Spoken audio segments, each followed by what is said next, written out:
समस्त आत्मीय बंधुओं का हमारे YouTube channel study with Jagroop में हार्दिक स्वागत है। हिंदी की विस्तृत तैयारी हेतु हमारे YouTube चैनल को सब्सक्राइब करें। साथियों, पिछले वीडियो में हमने विभिन्न रसों की परिभाषा और उदाहरण समझाया था। आइए इस वीडियो में हम आप लोगों को अलंकार की परिभाषा और उनके उदाहरण समझाएंगे। तो आइए अब देर न करते हुए अलंकार का अर्थ समझते हैं। अलंकार दो शब्दों से मिलकर बना है, अलम प्लस कार। अलम का अर्थ भूषण या सजावट तथा कार का अर्थ करने वाला होता है, अर्थात जो अलंकृत या भूषित करे वह अलंकार है। अलंकार का शाब्दिक अर्थ है आभूषण। जिस प्रकार आभूषण शरीर की शोभा बढ़ाते हैं, वैसे ही अलंकार के प्रयोग से काव्य में चमत्कार, सौंदर्य और आकर्षण उत्पन्न हो जाता है। अलंकार की परिभाषाएं निम्नलिखित हैं। सुमित्रा नंदन पंत के अनुसार अलंकार केवल वाणी की सजावट के लिए नहीं, वे भाव की अभिव्यक्ति के विशेष द्वार हैं। आचार्य रामचंद्र शुक्ल के अनुसार भावों का उत्कर्ष दिखाने और वस्तुओं के रूप, गुण और क्रिया का अधिक तीव्रता से अनुभव कराने में सहायक होने वाली उक्ति अलंकार है। अब आइए अलंकार के भेद जानते हैं। अलंकार के मुख्यतः तीन भेद होते हैं। नंबर 1 शब्द अलंकार, नंबर 2 अर्थालंकार, नंबर 3 उभय अलंकार। अब शब्द अलंकार क्या है, आइए जानते हैं। काव्य में शब्दों के प्रयोग द्वारा जो चमत्कार या सौंदर्य उत्पन्न होता है, शब्द अलंकार होता है। शब्द अलंकार के मुख्यतः निम्नलिखित प्रकार होते हैं। नंबर 1 यमक अलंकार, नंबर 2 अनुप्रास अलंकार और नंबर 3 श्लेष अलंकार। अब आइए अर्थालंकार क्या है जानते हैं। काव्य में अर्थ की विशेषता के कारण जो सौंदर्य या चमत्कार उत्पन्न होता है, अर्थालंकार होता है। अर्थालंकार के निम्नलिखित प्रकार हैं। उपमा, रूपक, उत्प्रेक्षा, अतिशयोक्ति, दृष्टांत, मानवीकरण, संदेह, प्रतीप, भ्रांतिमान। और अब आइए उभय अलंकार क्या है जानते हैं। शब्द तथा अर्थ दोनों पर समान रूप से आश्रित रहने वाले अलंकार को उभय अलंकार कहा जाता है। अब आइए शब्द अलंकार के अंतर्गत जो पहला अलंकार है अनुप्रास अलंकार, उसको समझते हैं। स्वरों में विषमता होने पर भी जब व्यंजनों की समानता हो तब अनुप्रास अलंकार होता है। अनुप्रास अलंकार के 5 भेद होते हैं। नंबर 1 छेका अनुप्रास, नंबर 2 वृत्तानुप्रास, नंबर 3 लाटानुप्रास, नंबर 4 श्रुत्यनुप्रास और नंबर 5 अंत्यानुप्रास। अब आइए छेकानुप्रास क्या है उसको समझते हैं।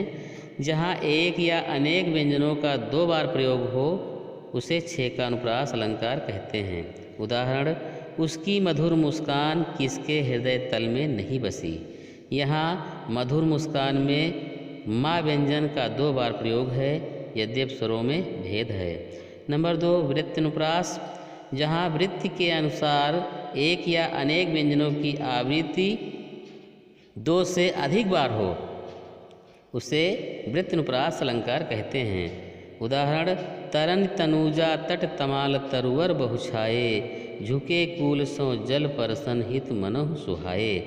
उपर्युक्त उदाहरण में ता व्यंजन का 5 बार क्रमशः शब्दों के आदि अक्षर के क्रम से प्रयोग हुआ है।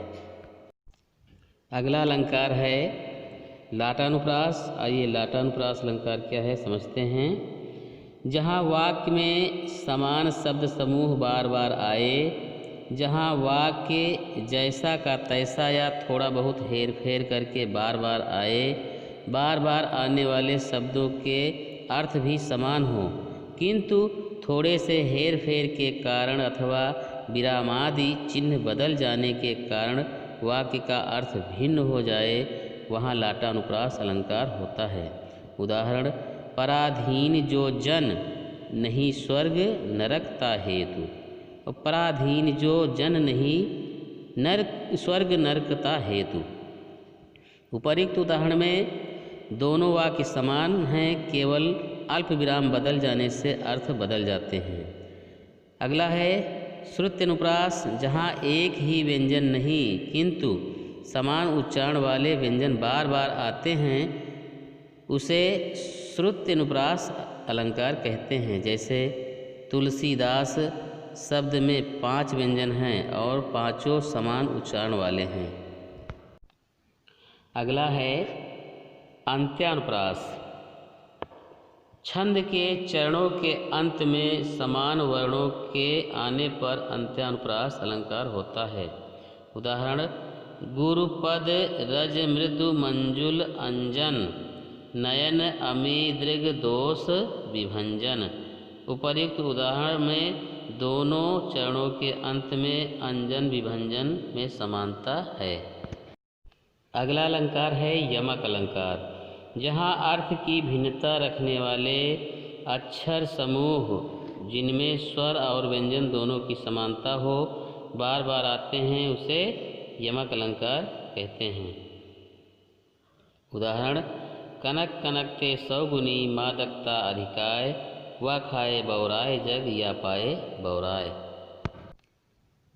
यहाँ कनक शब्द 2 बार आया है। दोनों में स्वर और व्यंजन दोनों की समानता है, परंतु दोनों में अर्थ भेद है।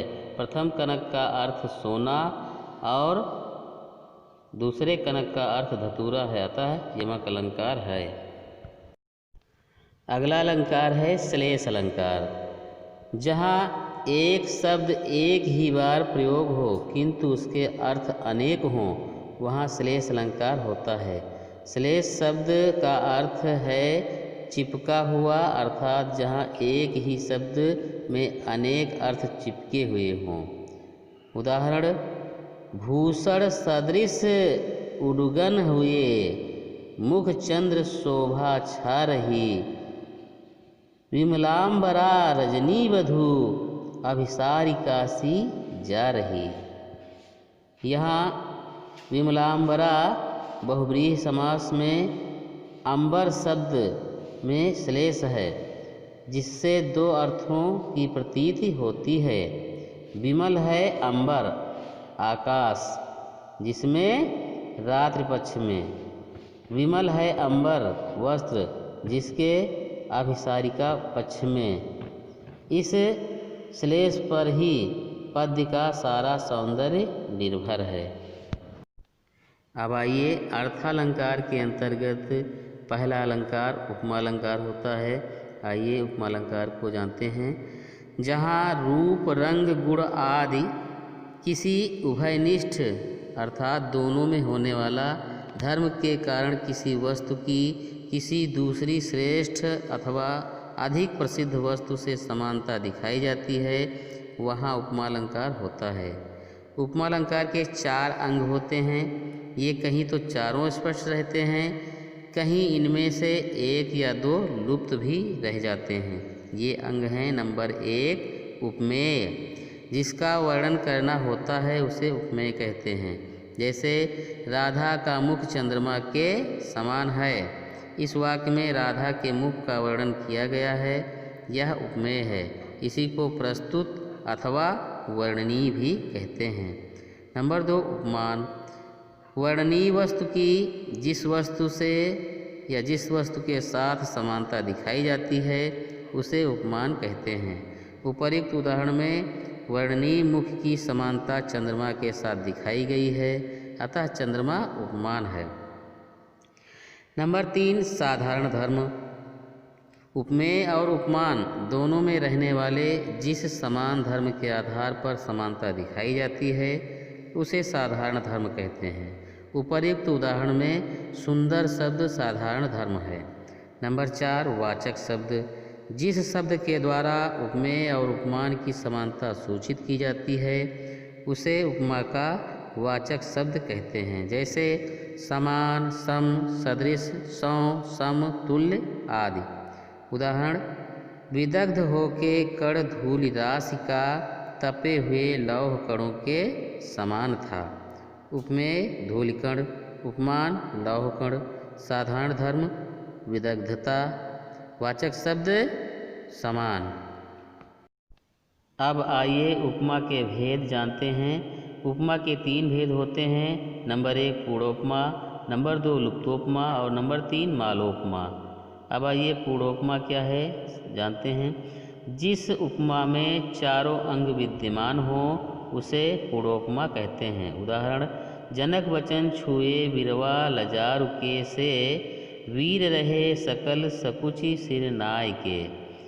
उपमेय वीर, उपमान लजारु से बिरवा, साधारण धर्म सिर नवाना, वाचक शब्द के से। और अगला है लुप्तोपमा। जिस उपमा में चारों अंग न होकर 1 या 2 अंग लुप्त हों उसे लुप्तोपमा कहते हैं। उदाहरण, नीरवता सी शिला चरण से टकराता फिरता पवमान। उपमेय शिलाचरण, उपमान नीरवता, वाचक शब्द सी। और अगला है मालोपमा। जिस उपमा में एक ही उपमेय के अनेक उपमान हों उसे मालोपमा कहते हैं। जैसे उदाहरण समझते हैं, कुंद तुषार हार हीरे के सदृश धवल, वीणा का वरदंड हाथ में शोभित अति उज्जवल। ब्रह्मा विष्णु महेश आदि से पूज्य शारदा माता, करें सदा कल्याण ज्ञानदा निर्मल बुद्धि विधाता। उपमेय शारदा, उपमान कुंद तुषार हार हीरा, साधारण धर्म धवलता, वाचक शब्द सदृश। एक उपमेय शारदा के 3 उपमान हैं, कुंद तुषार हीरा, अतः मालोपमा अलंकार है। साथियों, अवशेष अलंकारों की परिभाषा और उनके उदाहरण हम अगले वीडियो में बताएंगे। यह वीडियो यदि आपको अच्छा लगा हो तो कृपया इसे लाइक और शेयर अवश्य कर देंगे। और यदि आप चाहते हैं कि हमारा वीडियो आपके पास सबसे पहले पहुँचे तो कृपया हमारे YouTube चैनल को सब्सक्राइब करके बेल आइकन प्रेस करना ना भूलें। आज के लिए बस इतना ही। अगले दिन नए वीडियो के साथ में हम पुनः मिलेंगे। तब तक के लिए जय हिंद।